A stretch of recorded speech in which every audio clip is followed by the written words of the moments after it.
Jambo and welcome to the 369 podcast.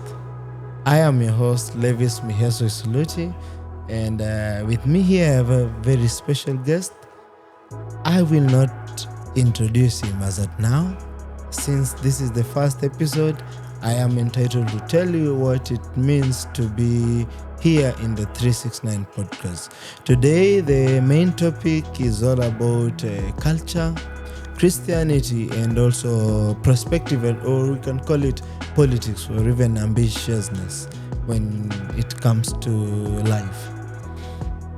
But before I do that, I have to introduce about the 369 podcast. Why the 369 podcast? Anyone who is in the numerological world, you understand very well that these are the numbers that are very keen. Even Charles Tesla once said that anyone who understands the numbers 369 will understand life, and not only life but a perfect or a good life. 3 is usually identified as a number considered to be a number of ideas. 6 is usually considered to be a number of perspectives, and 9 is a number that is usually considered to be a number whereby you are supposed to get results or takeaways. And that is where we came up with the 369 podcast, whereby we have 3 ideas, 6 we can call them perspectives, and 9 takeaways. Before I waste more of your time, I want my host, who is the incoming senator of Vihiga County, to introduce himself. I know him very well, but I want him to be the one to do it for himself so that I don't spoil it anymore. Welcome, Mheshimiwa. Asante Yes. sana.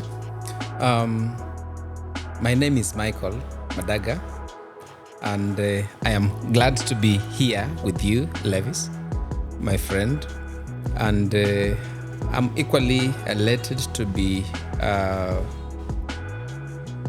taking part in this conversation. I love conversations. I love conversations, absolutely, because conversations shape the progress of a society. Yes, exactly. The progress of a nation.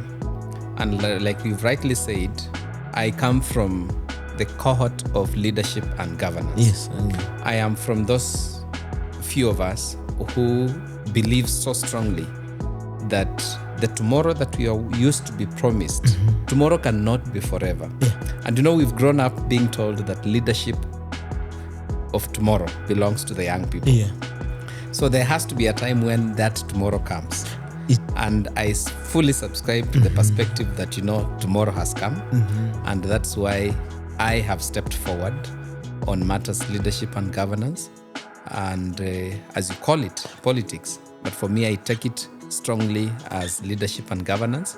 And I strongly believe that when young people are mentored into leadership and governance, they offer their best in terms of strength, vibrancy, and ambition. So I am glad to be on this platform today. Like I said, I come from Vihiga, a place called Kaimosi. And I live to inspire many leaders, especially young people, to step up. There's before you even start, actually, I have 3 things that we are supposed to talk about. But before I do it, there's I remember there was a time you remember when you have that kashere. You really, the reason as to why I was so enticed to have you here as my first I can call you my first guest in the podcast, the 369 podcast, was because of how you were so intensive when it came to whatever you talked about traditionally. You remember that? Yes. We had some of our boys walikuwa wametoka kwa Chandoni and stuff. You explained everything. And this is where it really caught my mind. Because and this is where I'm going to drop my first question. We have 3 questions, but this is my first question. how is it possible for you to have that vast knowledge of a culture and at the same time you are a very religious person? I know you because I know you go to church at Serve International. You're also one of the biggest people there in Serve International. You have vast knowledge. Is it, let us go deep kidogo. Christianity and culture. Try to define it for us. Christianity, Yes. and culture. Yes. I want us to give us something that will make people not to, because you I feel like so many people, so many times we feel like it's bad when you're a Christian. You feel like it's bad to be cultural.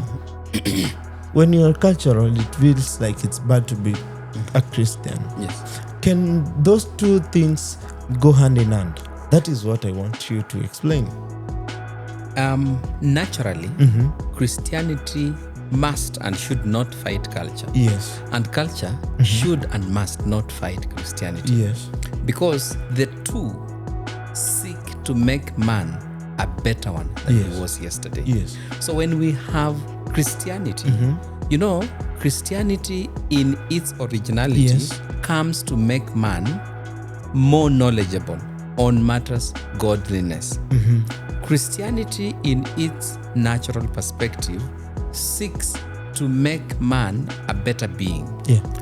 The same way, when we look at every tenet of culture, culture seeks to uphold a right man, a man who is upright, a man who is right with the law, right with the society, right with family, right with matters to do with godliness, and right on every element of that makes that man. Yeah. So when we understand both Christianity and culture as two institutions, as two bodies or organs that seek to improve the quality of a man, then we will understand that the two don't fight each other, but the two move in tandem. They can parallel. work together. They must work parallel and in tandem with each other because they have one common goal: to improve and to make man a better one than he is today.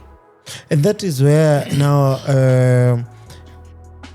it calls for the second question that I wanted to ask you. Does culture make you less of a human being? Absolutely no.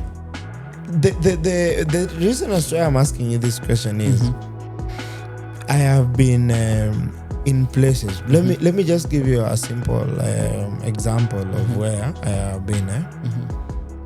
In my high school education and my primary education, I went to boarding a little bit earlier. Yeah.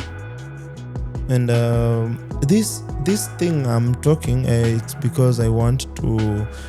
I'm not saying that. I'm talking about the Kalenjin community. So I went to primary school. I went to primary school boarding at around. I was class 3. So I remember when I was joining boarding, I actually cried. Let me just use that as a because of the fact that I felt like I was alone. Now, Kalenjins have something. We are Luyas. Yes. You are Tiriki. I am Idaho. Kalenjins have something that is very, I can call it a little bit, they are so cultural and cultural centered. So, in my primary days, it reached a point I could not be able to take a shower in the bathroom because they used to call me Leminded, and because I'm a lawyer and I was not even circumcised at that point, and they were so strict when it came to culture. I love Kalenjins. My wife is Kalenjin. I feel like they are very cultural and they are so centralized when it comes to their culture as of compared to how us Luyas we are. So the reason I was trying to introduce this topic is because of how I was treated. I don't blame them, but at the same time, I feel like even as Luyas, we need to do more. So is it that we feel like as Luyas that culture is bad, or why is it that we as Luyas we don't want to associate ourselves more? Until I know you're Tiriki, and Tirikis and Bukus in the Luya community, you associate yourself. I know most of the people will ask me that question when it comes to the name. But I want you to explain, even as the other Luyas, what is making us not to be able to associate ourselves more? Because it's simple. We have failed to conceptualize this idea that a rich culture makes a strong community and a rich community on matters, values, and virtues. You know, like I told you, when you look at Christianity and, for example, culture, you are looking at two organs that are seeking to make man a better person. Yeah. So when you have a rich culture, Yes. you realize that you will actually get to have a rich people in terms of the values and the tenets that hold together a community. Yeah. Let me tell you, in communities that have rich culture, they equally have rich values, especially to things like family. And I can assure you, almost certainly, those communities that have rich culture, they produce almost everything, the best. Yes. You will find very good wives from that culture. Yeah. Because these are girls that have been taught the tenets of how to keep, for example, a man, how to take care of your husband. This is enshrined, especially in our culture defines on how a man should be treated when he gets home. When you are angry, how do you address your husband? When you are happy, how do you communicate happiness? The same way, it is not sent one way. Yeah. It will also come to you as a man. What do you do? What are you not supposed to do in the home as a father, as a husband? Yeah. So a rich culture will even produce a very good husband. Yeah. A rich culture will produce a very good wife. A rich culture will actually give the best version of you because you are actually remembering and putting into practice what your forefathers have told you, that men don't do this. Men don't do this. Yeah. Women don't do this. And by the virtue of actually obeying culture, you are actually a better person. Yeah. And even as we progress, I had seen in some of your excerpts, you have talked about when is it to call a bad culture? Yeah. I will be answering that, Yeah. or a bad practice, I'll be answering that. Just like when is it bad to call bad habits in Christianity, like what we have seen in what we have seen. And I don't want to misunderstood or mistaken for actually rooting for culture. Yeah. Just like in Christianity, where we have had bad practices, people going to fast until they die in the name of Christianity, we also have had cases of retrogressive culture that is dangerous and retrogressive that is harmful. And that is where I wanted now. That was actually my third kind of question. Yes. When I wanted you, since you are very versatile when it comes to culture and also when it comes to religion. Yes. I know you very well. I have told you that I know you because you go to church with my wife, and I am very proud of my wife and you being there, which it's something I want to be a part of. Yes. This is what I want you to explain to us. Any young person that is going to watch this thing, I want them to understand how we can merge the two of them, not to make us feel like we have to do one and not to do the other. Yes. Or just explain, how are you doing it? It is this way. For me, I have chosen to take the broader perspective. Yes. I have refused to buy into just because you told me this is bad. I am the person that always asks why. You will not just tell me that, for example, putting on as a skin of an animal, for example, when you are coming from Nairobi. When you're coming from Nairobi, somewhere around Limuru, you'll find our brothers and sisters from Central. They have done very nice kofias, zangozi. I've That seen thing them. looks very nice. Yeah, it's very good. But do you know the one that we have to? yes. It looks very nice. I even have one actually. It looks absolutely nice. Yeah. And you come to my house, you'll find it is part of the decor Yeah. in my sitting room. Because number one, it looks nice. It is some kind Authentic. of merino skin, merino sheep skin, and nicely molded a kofia. And once in a while, you put on that thing is very warm. Very good. It looks nice. Yeah, true. But so when you tell me that kuvaa ngozi ni vibaya, I would want you to let me know the shoes that we put on, they are made of skin. By the way. So like when you tell me that kuvaa ngozi, so is it only bad wakati nimevaa kwa kichwa lakini ni vizuri wakati nimevaa kwa mguu ama kwa mshipi? Wakati nimevaa kwa mshipi, the person who is telling me kwamba kuvaa ngozi ni mbaya kwa sababu ni culture, lakini the same person akona mshipi yenye anapenda juu ni pure leather. Kwanza amesema akona wallet leather. Akona wallet yangu ni pure rhino skin. Imagine kwa sababu ni wallet, but when it comes to it being ikiweka kwa kichwa then ni mbaya. For example, nimefika pale Kakamega forest ama namna gani, and for a reason or another, ama nimeenda kwa curious shop and nimeuziwa a black and white Columbus monkey skin na nimetengeneza kofia and it looks nice, and then you want to have an issue with me but you have no problem when you have pure leather in your feet. Hadi na ngozi na unapata mtu mpaka iko na manyoa, hata si ngozi, hadi iko na manyoa mpaka anakuambia unajua hiki hati yangu ni leopard pure leather. Walinyoa tu leopard kwa nyumba yake. The most seat that he covets and treasures ni kiti ya leather. Pure leather. Kwa gari yake unatusifia kwa sababu gari yako viti ni pure leather. So when do we actually say, when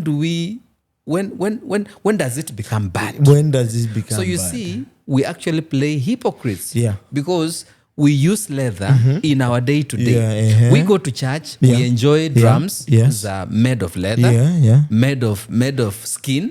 Lakini wakati it becomes ya mtu sasa kuvaa kofia that looks nice, then you are a culturalist. So I am just answering that, I am not from the school of thought where you'll just come and bombard on me that, kitu fulani ni mbaya. I will ask you, let us interrogate it. What is wrong with this? Today, if you tell me that I actually don't advocate for girls being circumcised, it is a retrogressive cultural practice because it has proven to be harmful. Girls have shed a lot of blood and they have died, and it has so many negative effects of circumcising girls. I'll never support that.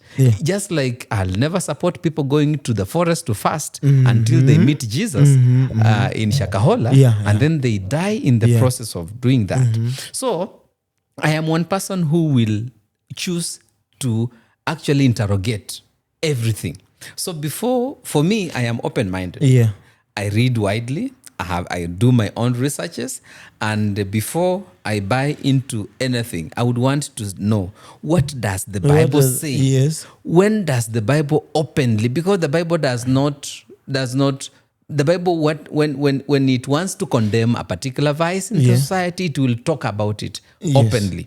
And that is where now even I even want us to talk about also another point. Like you as a leader, you are a leader. You are a very cultural leader. You also a spiritual leader when it comes to Christianity and stuff. So the thing is, the Bible that you have talked about, how are you merging it also when it comes to merging yourself as a politician and also now both Christianity and culture? Since now you are supposed to be in both worlds. Jesus, in his own words, said he did not come to abolish culture. Yes. Kiswahili inasema torati. Torati, yeah. He did not come to abolish, but to uphold. Yes. You know what that means? Yes. He actually does not give religion an express authority to condemn culture. Because Jesus, in his own words and in his wisdom and in his divinity as God, because God the Father, the Son, and the Holy Spirit, exactly, in his position as God, he does not openly come out and say that he condemns culture. But he says he upholds. He came to uphold. To uphold, which means he looks at culture as something that plays a pivotal role in the shaping up of a man, in the making up of an upright man. And that's why I'll challenge you today. In the absence of culture today, that's why I want you to do this research. As we continue to propagate that culture is bad, that is where we have deviated away from values. Let me tell you a snippet here. Going back in the society, nearly every girl that was married was a virgin. Every girl, over 99% of girls. Our director to listen to that. Every 99% of girls that were married were virgins. Were actually virgins. And in my vernacular, Kitiriki, there is a term called shituati. Shituati basically meant a girl who lost virginity. If you lost your virginity, you actually were married off as shituati. Shituati basically means impure, not pure. And how is it that the coming of Christianity is actually one of the things that actually diluted the virtues? They made the shituati be valuable. We normalized. We normalized sex. We normalized sex as a gift your birthday. We normalized, it's okay. You can go do that and then come to God. You come back and then you come and tell God, I'm sorry. And then God forgives you. Yes, it's fine. The shituati was... It became normal. It became normal. Every woman became a shituati. Yes. And that's why we went further, and now currently, because of now the infiltration of Christianity, now these are deep things. We actually have redefined that name shituati, and now to mean a girl who actually gave birth before she got married. But the original meaning of shituati basically referred to a girl who lost virginity. And it was an abomination. Before marriage. It was abomination because virginity was a gift of honeymoon on the wedding day. And whenever you lost that thing, you were an abomination, not just to yourself, but to your father, to your family, and you would always serve as an example. What happens? It is actually the emergence of Christianity that said, this is this. Let me tell you, girls had ways in which limited their interaction. Girls respected boys. Boys respected girls. This was culture. How come that not many years ago, actually, if you have parents that grew up in 50s and 60s, they'll tell you these things happened as late as 70s and 80s. But it only became rampant. It only became rampant in the emergence of Christianity. It's actually Christianity that has actually gotten to normalize. Yes, it normalized it. I hope I cannot. I should not be mistaken. Misquoted because of this. You are just explaining how it became. Yes. Because let me tell you some of the things that culture actually defined. And culture said that when you are married, you could not shake hands with your father-in-law. You could not shake hands with your mother-in-law as a son-in-law. You could not use the same washroom. You could not do this. You could not do this. You could not do this. That promoted respect. how come today we have cases of fathers-in-law who are sleeping with their daughters-in-law? Because si wamezoeana, and whatever you get used to, then eventually your son is away in Nairobi, they are living in the village with the daughter-in-law, there are no boundaries because Christianity removed, Jesus died and died for us all, and he can forgive everything. na akatoa all limitations including now kuzoeana na your father-in-law. Why is it that we have cases of, unfortunately, there are sicknesses that are related to DNA, for example. I know. When you bear children with your siblings, exactly. I know. we have actually those sicknesses that are conditions, medical conditions that are related. Conditions, yes. This is kwa sababu we abolished values that actually held us together. My brother, this is why I'm saying, in the interest of the things that made us better people, kwa sababu ya culture, I would root for that. Na kwa sababu tulikuja tukasema, we have given an excuse ya Yesu.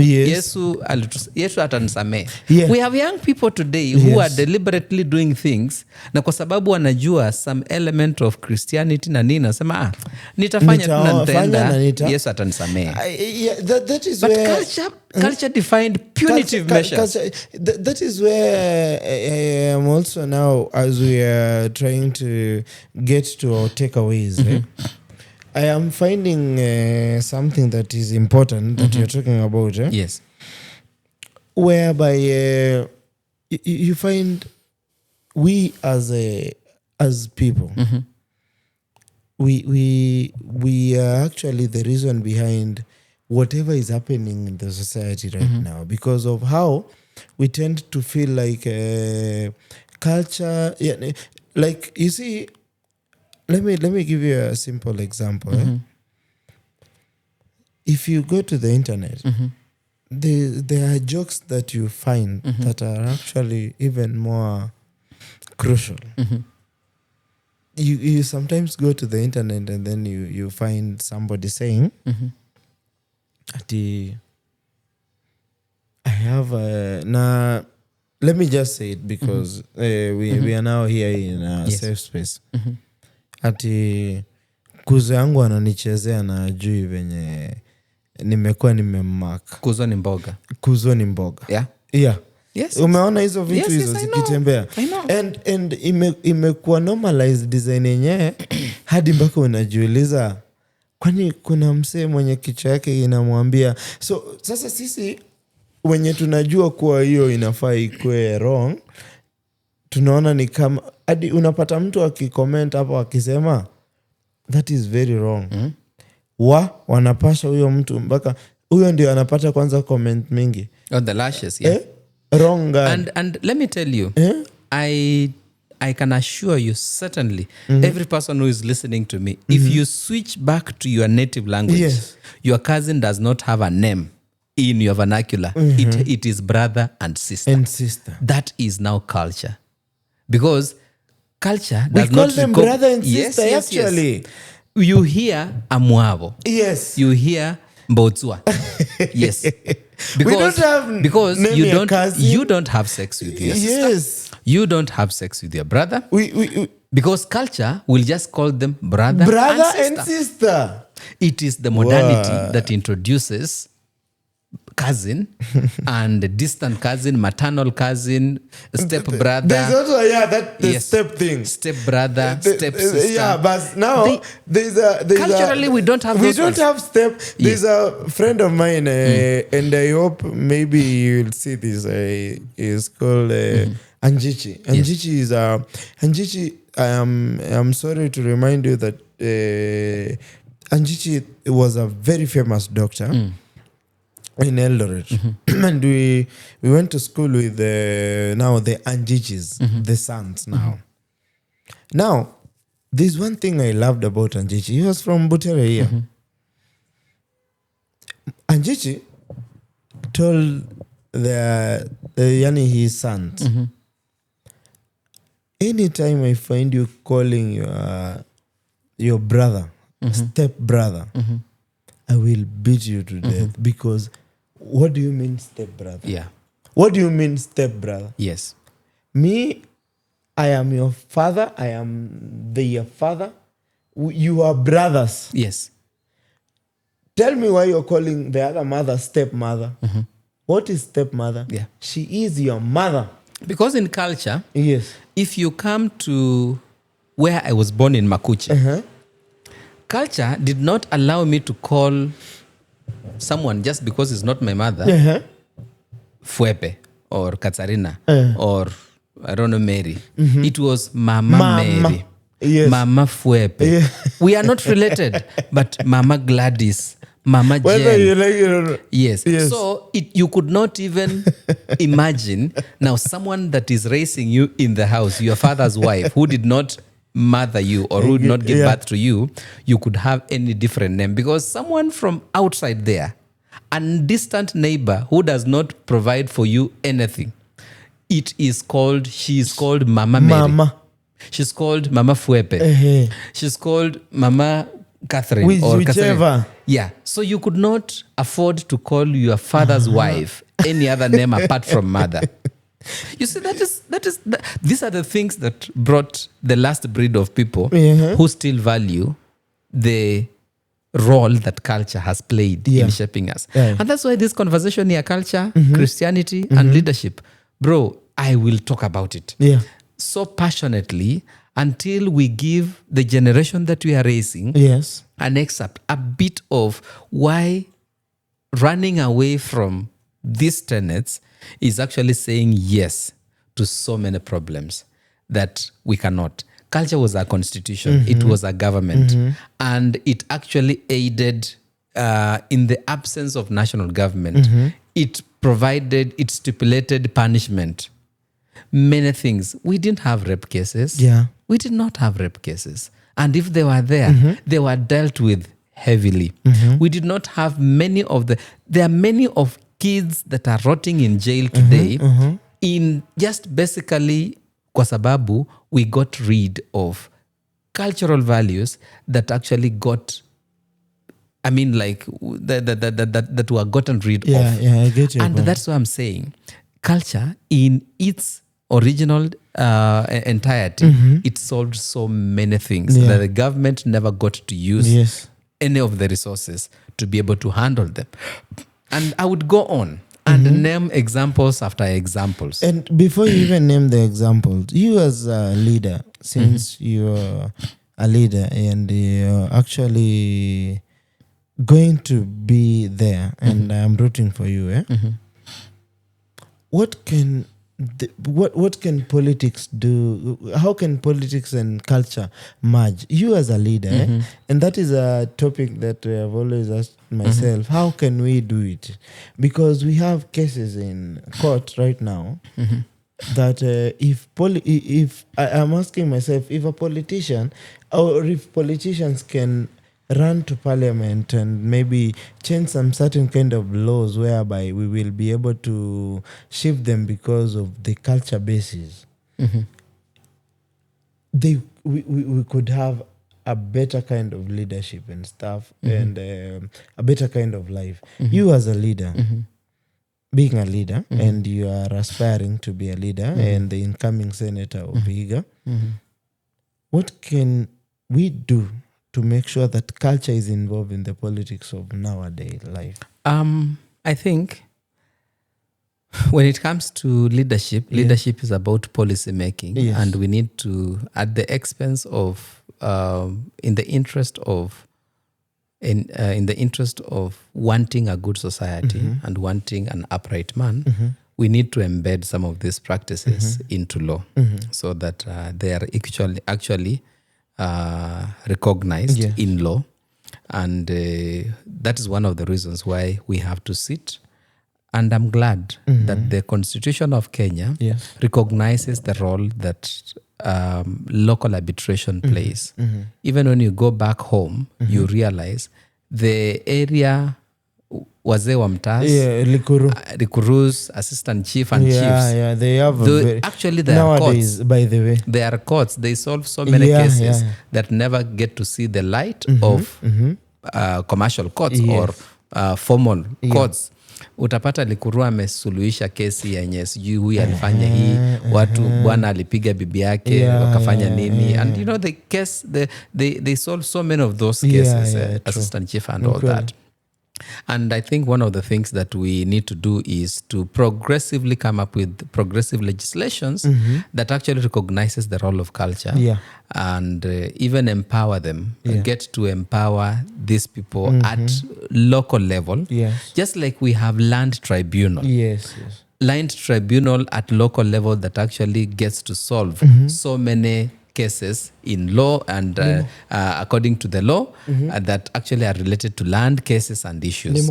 We actually have civil societies and activists that actually are recognized by. So why don't we also lobby to have actually some of these things that are recognized in law? And because you've asked that question of a relationship between before you even answer, we're going to answer it. I don't know much about by the way, is it possible to solve cases with the Likurus and stuff? I'm asking because maybe I don't know. Is it possible? It is Likuru very possible. can do every day Likurus solve cases that are actually and legal and they are allowed in law, because even if, for example, you have, for example, I gave you this bottle with water and you mishandled the water and I want back my water, you are not giving me my water, I take you to a police station and the police cannot hold you for more than 24 hours. They have to process you in court. So we find ourselves in court. The magistrate will give us an option to go on what we call out-of-court settlement. So we settle our scores out of court and then we report back and say, tumemalizana, we are good. What does case achieve? There has to be peace and consensus. Because the end of a case seeks to have consensus and peace. So when there is consensus and peace, your case imeisha. Whether written or unwritten. I've just given you a perspective of how the cases za Likuru zinasolviwa in the same way vile tunasolvingi case kwa kotini bila ile inaitwa out of court settlement. So umesikia hiyo? Umesikia out of court settlement? Tumeshtakiana kwamba wewe ni mwajiri wangu, nimekupeleka kotini, umekataa kunilipa mshahara. Wewe kwa sababu reputation, you are a bank, au utaki OCG bank iko kotini na nani unasema I am requesting for out of court settlement. And then tunaenda tunakubaliana na wewe huko nje, alafu mimi narudi kotini nasema nililipwa niko sawa. The magistrate was not involved. Na inaisha hivyo. What happens with the Likurus wakati mimi na wewe tumepelekana kwa Likuru, we will actually atasikiza huyu and then aseme this and this and they'll pass verdict. It is recognized in law. It is recognized in law. Oh. And the sub-chief, what they do, they are permitted and they are allowed in law. What the chiefs do, they are allowed in law. Otherwise, we would be having millions of cases in court. They do a lot. Those people do a lot. So we can actually just have another tribunal of council of elders sorting and settling some of these cases. So we can have a tribunal whereby the point is when it comes to leadership and stuff, what you're saying is that if we can lobby for something that will make some council at every local level whereby that gets to hear this. That gets to hear tu kwamba nimekupeleka kwa wazee. Wazee wakuja na wazee hiyo uamuzi wao itajulikana kuwa kama ni uamuzi ambao ni inaweza ikatumika mbele. Basically wazee, it is just a body that is elevated with authority. So mzee akikwambia kitu utaisikia si kwa sababu ya kitu kingine, like kwa sababu ni mzee na uzee comes with authority. So it is it's a body of authority descending on you with a proposal. So ukikuwa na wazee kwa village, mzee Otieno, mzee nani wamekaa wamesema kijana wewe umekosea bibi Left, yako, right and center. tunataka leo uende kuomba msamaha. Yes. And you go unaomba msamaha na bibi anafurahi. Hiyo kesi imeisha. Amtapelekana kotini kufanya divorce. See, hiyo kesi ile solution was it. You want that marriage will not end up in a divorce because all you needed is for the elders to prevail over you. Anajua hii kitu. Yes. Kukuambia kwa yes, umefanya makosa. Na utoe mbuzi mbili. Hiyo mbuzi wazee watakula ingine sijui nini, but at the end of the day they have worked. Wamefanya hiyo shughuli. Money is a reward after solving someone's problems,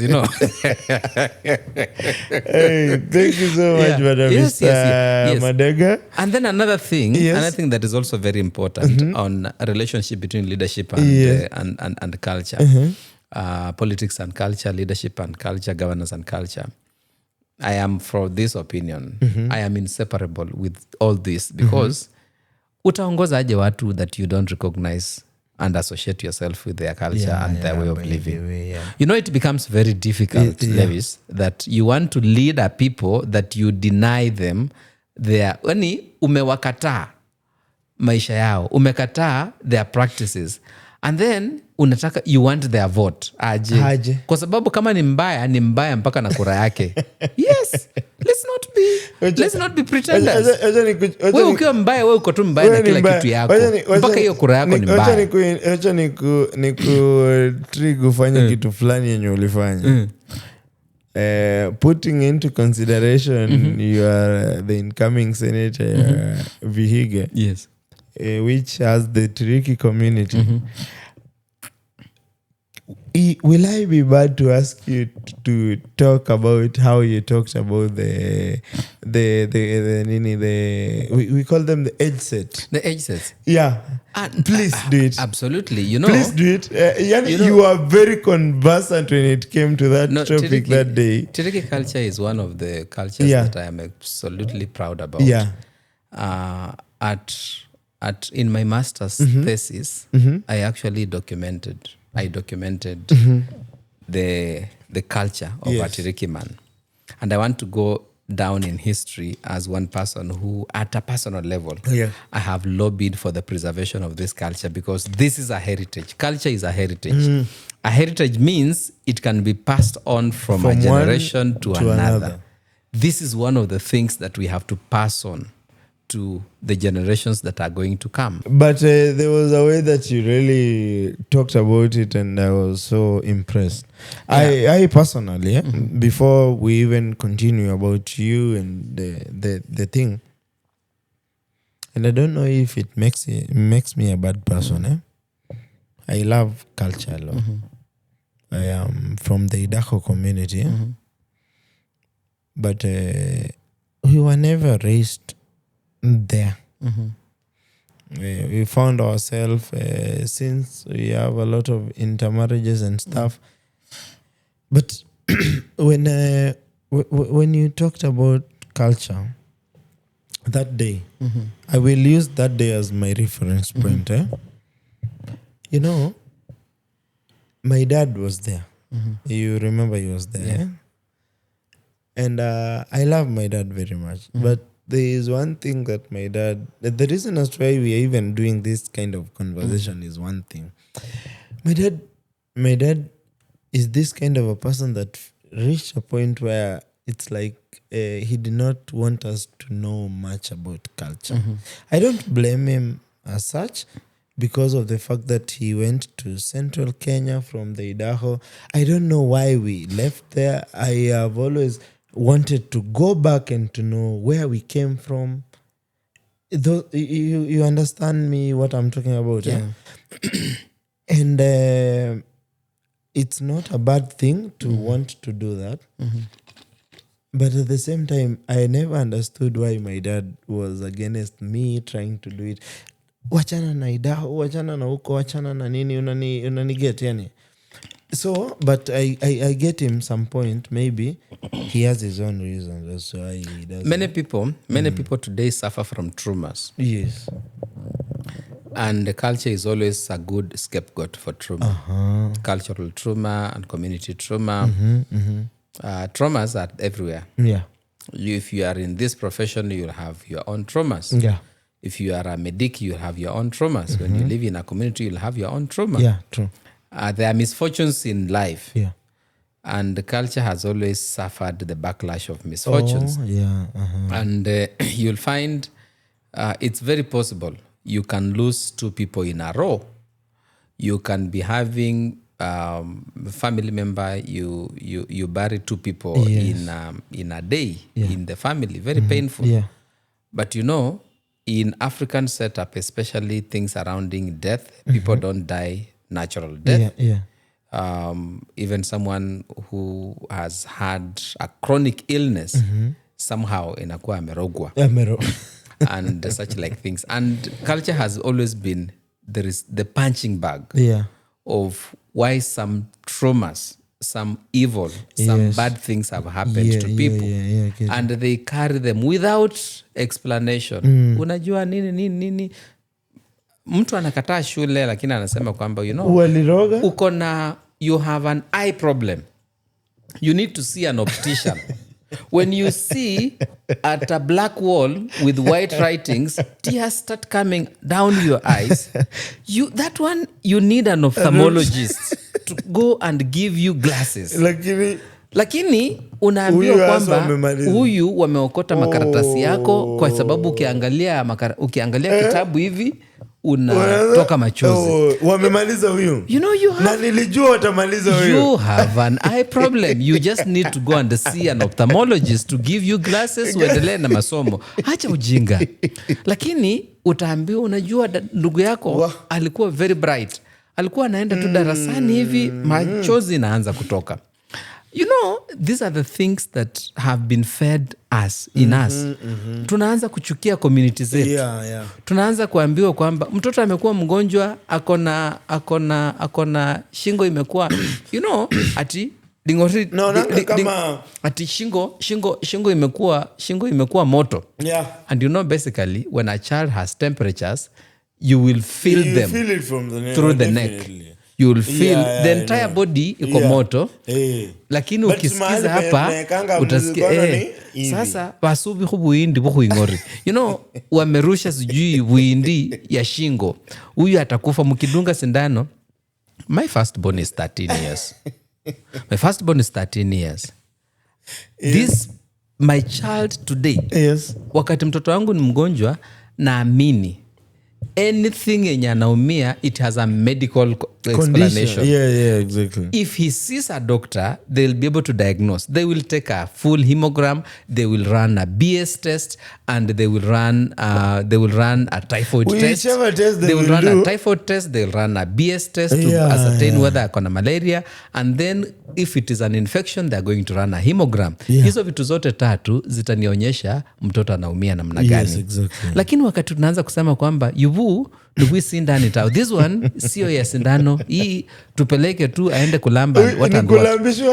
I am telling you, Levis, I'm telling you, for 13 years I've been a father. I have treated my children to everything that has a medical explanation. Kwani how different are my children from those children wenye tunaamini kwamba watu watiriki wameroga mtoto wangu? No. Culture has always been on the receiving end. Let us not be lazy to treat our children. Let us not be lazy to send our children to school. Let us not be lazy to accept that it's possible to examine conditions zenye watu wetu wako nazo, mtoto ni mgonjwa medical, and then tunarushia tu. So I'm not surprised. It could be a trauma that your father went through and decided to lump it on the idahos and said, mimi na idaho. Unaanza tu kujenga nyumba, pesa inaisha. Sema tu pesa iliisha. Pesa imeisha. Au kurogwa nyumba ikakataa kuisha. Hapana. No. Pesa imeisha. Pesa ilisha tu. Ukubali tu. Wewe ulijipanga vibaya na budget. Wewe ukaanza kujenga nyumba ya 7 million na uko na 1 million. Which miracle do you need? Au kurogwa bwana. Ulijenga ukafikisha kwa ring beam with your 1 million. Yes. Mbona sasa in the same home, in the same community, uko Muranda, uko kwenye uko kwenu ama sijui wapi, kuna mtu mwingine mwenye alijenga yake ikaisha, alijipanga kukuliko. Sasa like ama nimeanza kuongea vibaya. iko tu sawa. Au kurogwa ati nyumba ikakata kuisha. Nyumba ikatae. Wewe ndio ukujipanga tu na budget ya kujenga. Na ukikubali pia utaweza ukajipanga baadaye. Yes. Tutamaliza hii nyumba. Hakuna mtu amekataa. Kurogwa, so stop blaming the Idaho community. Idaho culture is very innocent in this. Anyway, guys. we actually, I thought this session is going to be a 45-minute kind of thing, or even 30, but we are now here at around, we are headed to 1 hour and stuff, but it is a very good session, and watu wafanye tu mambo yao. Actually, we want to go to the takeaways, since we said 3 ideas, 6 perspectives. We have already talked about the 6 perspectives. Actually, sijui kama umejua Muhesh umepiga 6 perspectives, nimekuwa nikiguide all through, and now we want to do the 9 takeaways as of the 369 podcast, which is what we are doing. Actually, the thing we are learning here today is that number one, mimi personally as a person, nimelearn kitu inaitwa acceptance. Yeah. Acceptance is very key. Number one, you have to accept kwa kila kitu inaweza ikafanyika, whether it's good and whether it's bad, inaitwa acceptance. Another thing nimelearn ni kwa culture and Christianity ni kwa none of them needs to shape the other one in a bad way. Christianity is good and culture is also good, and we can also rely on each and everyone. That is number 2 in Nimelan. Number 3 Nimelan kwa hii perspective yenye tumekuwa nayo hapa hivi ni kwa if you stand for nothing, then you are going to fall for everything. That is number 3 yenye Nimelan. Number 4 Muhesh nimesahau. Mimi niambie tu sasa. Ingine yenye watu wanaweza chukua kama take away. People should just be responsible for their actions. Yes, exactly. And not to find a scapegoat in religion. Yeah, okay. Religion si mahali pa kujificha. Religion is not a place to hide laziness. Yes. Religion is not a place to find a scapegoat. Yes. And so is culture. Yes. We should just learn to take responsibility for our actions. Yes. Choices have consequences. Yes. When you choose to do something, you know that whatever the case, you have consequences to the choices that you have made. And in itself, my biggest take away and take home is culture and religion. They go in tandem. They all seek to make man a better person. Yes. They all seek to make man a right man, a right and upright standing man. And when we understand this, we actually will not antagonize religion against culture. Neither shall we antagonize culture against religion. Okay. We will actually get to embrace the two of them as things that are working in tandem to make man a better person. And I will also remind you that a rich culture makes a rich person. Makes a rich person. Yes, a rich culture definitely makes a rich person. Yes. Good people are also well grounded in culture. Oh, yeah. Good wives are well grounded in culture. Good husbands are well grounded in culture. Culture is a government. Yeah. Culture is a government, and it solves many things that actually never get to see the light of the day. Yeah. Many cases that actually we see in court today, they would have been solved in culture. Through culture. Through culture. Yes. There are many divorces unasikia tu kwamba I just woke up na nikasikia love imeisha. Aje, what is the reason for divorce? I no longer feel him. I no longer feel him. You know what? Rada. We could have sorted that kitambo tu. Culture could have given us a solution to that. Ulipigwa? Hapana. Infidelity? No. What is the reason? I don't just feel. I just don't feel them. Ufeel aje like seriously? That's imetoka wapi hapa? Yeah. It's 4 years down the line unasema aje you feel. No. It's because maybe there is something that you a excluded. Just a disconnect somewhere. Yeah. So for me this is a conversation that I would want us to have. not just today. You know, And I want you to bring me here Yeah. so that we talk about Shiriki culture. Not just in Now, circumcision. this is your camera. Yeah. I want you to tell them how we will be doing this from now. So, good people, we want to have these conversations. We want to be candid with each other. Yeah. We want to be candid with life. We want to be candid with our communities, and we want to be fair to everybody. Yeah. Let us engage. Let us engage on this. And I'm so glad that, we finally have realized that we cannot afford to exclude culture from our conversations. We cannot afford to continue excluding culture from our way of doing things.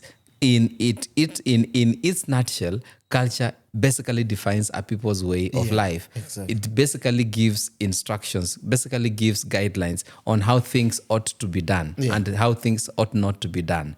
And by running away from this, it means we are actually running a lawless society, a kind of a lawless community, a kind of a lawless families and community. So, and for that reason, I am actually so happy that we're going to be having more of these conversations. However small they be, I am very sure we are getting somewhere. So I am promising when called upon, mimi nitakuja tupige story. And I'm very glad to be here today with Mihesh. Actually, I was not expecting this. Let me just be honest. Thank you. And you have made this first episode be one of my greatest. I have been a host in the other podcast that we had. And this is the one that I was so scared of. And I'm very happy. Thank you. And I hope this is going to be a channel to other opportunities and stuff. And even apart from that, I hope that anyone who is going to be watching this episode is going to learn from whatever we have talked about. It has been very intensive. I have also learned from it. And I am grateful to have you as a guest here in mine. The takeaways that we had, I hope kila mtu learn kitu hapo. And without saying much, I want to say thank you. And let us see each other in the next episode. Meshukuru.